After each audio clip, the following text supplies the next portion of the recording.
Porque, passando eu, e vendo os vossos santuários, achei também um altar em que estava escrito: ao Deus desconhecido. Esse, pois, que vós honrais, não o conhecendo, é o mesmo que eu vos anuncio. O Deus que fez o mundo e tudo o que nele há, sendo Senhor do céu e da terra. Houve um tempo em que Deus habitava só. Não existia o céu, onde agora se manifesta a plenitude de sua glória. Não existiam os anjos, para que lhe entoassem louvores. Não havia nada absolutamente. Isso não só durante um mês, um ano. Não havia ninguém durante toda a eternidade. Desde sempre, não havia ninguém. Deus existiu só, não necessitando de nada e de nada sentindo falta. E se tivesse sentindo falta de algo, ele o teria chamado à existência. Era como sempre foi. Deus em si mesmo se basta. Mas Deus, um dia, resolveu criar, trazer à existência milhares de criaturas que não fossem robôs, mas seres livres. Criaturas pensantes, com capacidade de amar, liberdade para fazer escolhas e desfrutar os resultados delas. Cada uma criada à sua imagem, conforme a sua semelhança. Seres perfeitos, como é perfeito o vosso Pai que está nos céus. Deus é perfeitamente belo e harmonioso em todos os seus atributos. Ele conhece plenamente toda a extensão de seu próprio ser. Tudo o que conhecemos de bom e sublime, todo sentimento de paz e alegria, bondade e felicidade, tudo o que é verdadeiro, tudo o que é honesto, tudo o que é justo, tudo o que é puro, tudo o que é amável, tudo o que é de boa fama, se há alguma virtude, se há algum louvor, e toda a boa dádiva e todo o dom perfeito vem do alto, descendo do Pai das luzes, em quem não há mudança nem sombra de variação.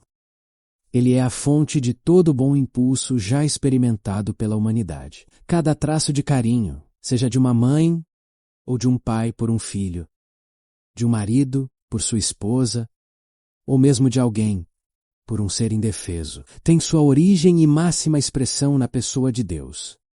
Todos nós fomos criados à sua semelhança. Esse profundo conhecimento que Deus tem de si mesmo o levou a criar outros seres, concedendo-lhes seus próprios atributos, para que pudessem experimentar em si mesmos a felicidade de sua própria perfeição. Deus nos criou com o propósito de que o conhecêssemos. À medida que nos aproximamos desse conhecimento, refletimos sua natureza, tornando-nos cada vez mais semelhantes a ele. Mas, ao criar seres livres, com o poder de escolha, Deus colocou a si mesmo e suas criaturas em um grande impasse. Por um lado, cada criatura tem sua vida e existência dependentes do poder divino, pois possui ele só a imortalidade, e é quem está sustentando todas as coisas pela palavra do seu poder, como está escrito que nele vivemos, nos movemos e existimos. No entanto, era seu objetivo que essa dependência nos desse a oportunidade de cultivar um relacionamento íntimo e pessoal com ele.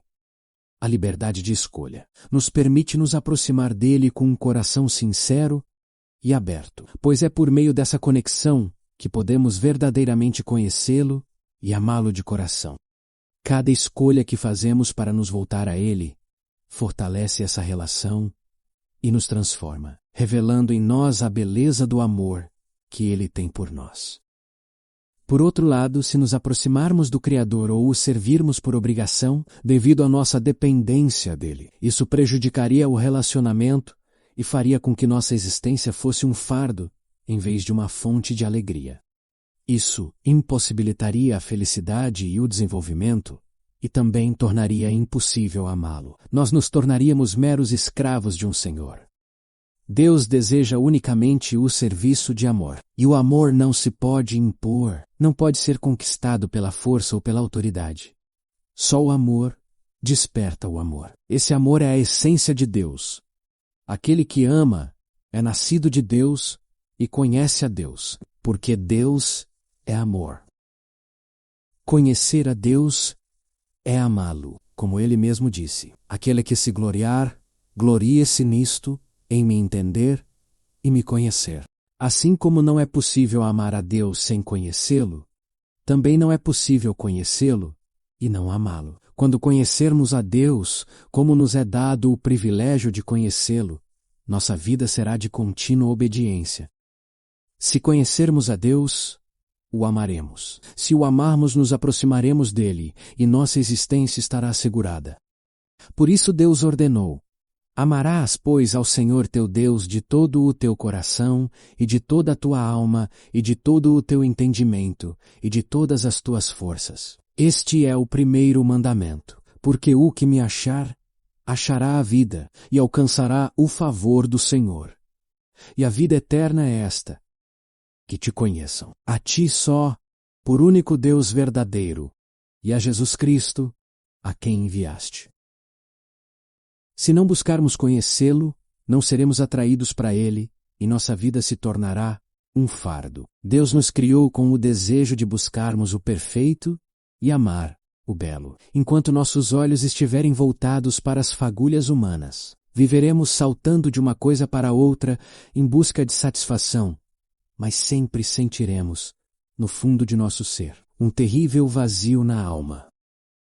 Ó todos vós que tendes sede, vinde às águas, porque gastais o vosso dinheiro naquilo que não é pão, e o produto do vosso trabalho naquilo que não pode satisfazer. Ouvi-me atentamente, inclinai os vossos ouvidos, e vinde a mim. Ouvi, e a vossa alma viverá.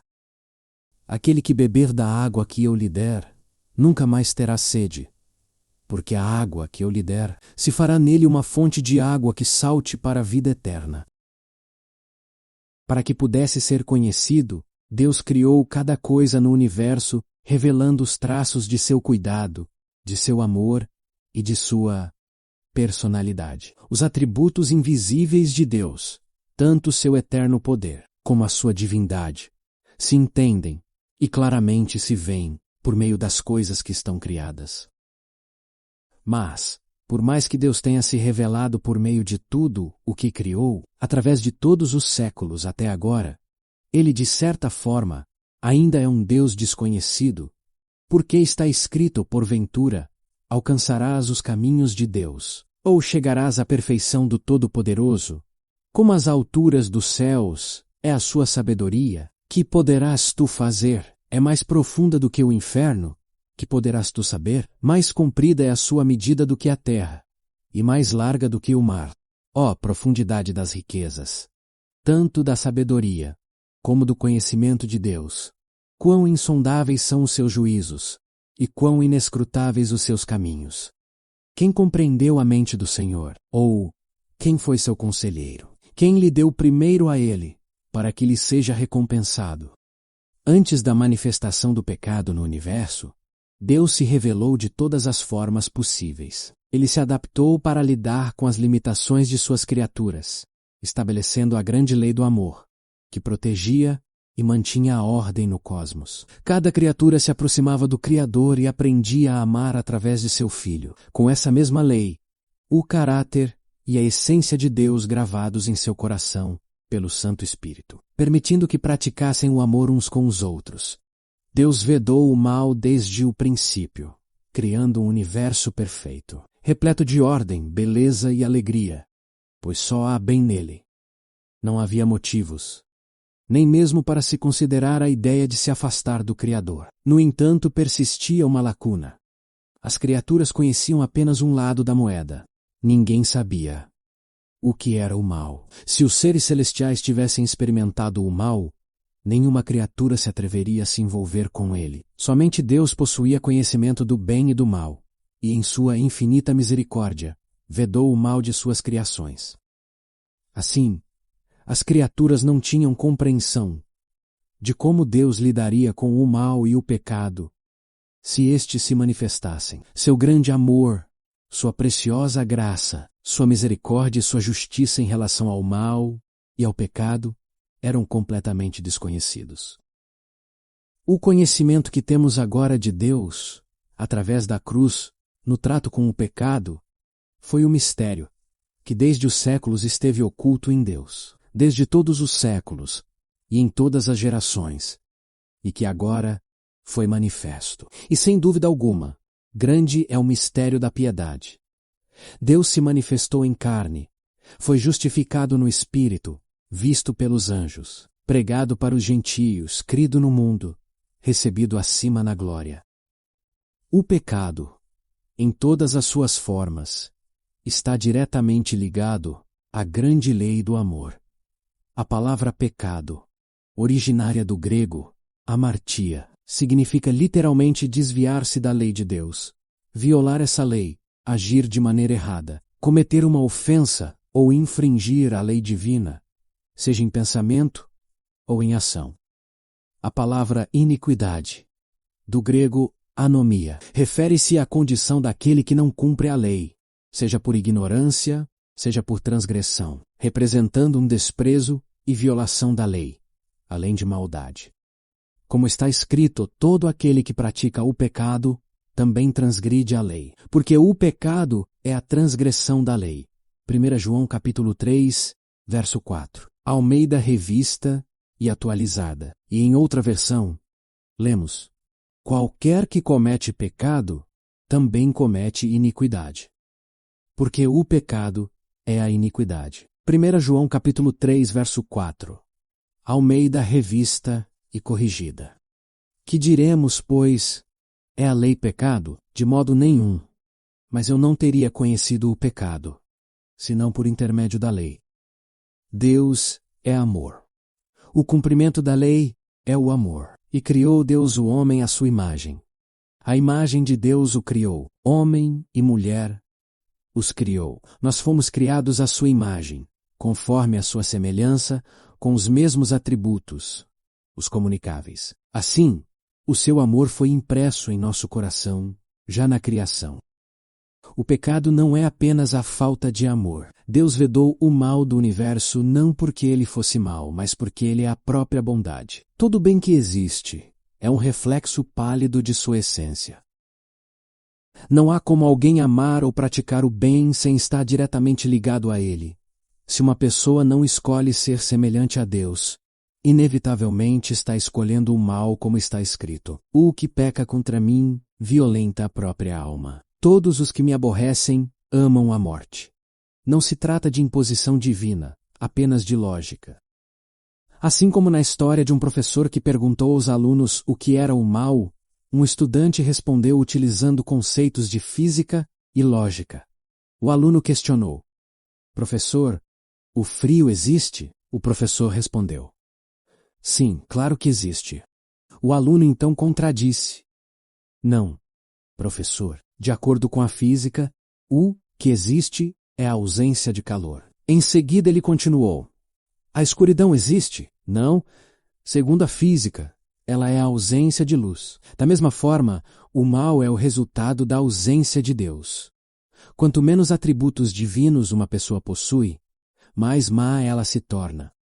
Ainda temos nesse sentido a árvore do conhecimento do bem e do mal à nossa disposição. Se buscarmos conhecer a Deus, estaremos escolhendo o bem e nos tornando cada vez mais semelhantes a Ele.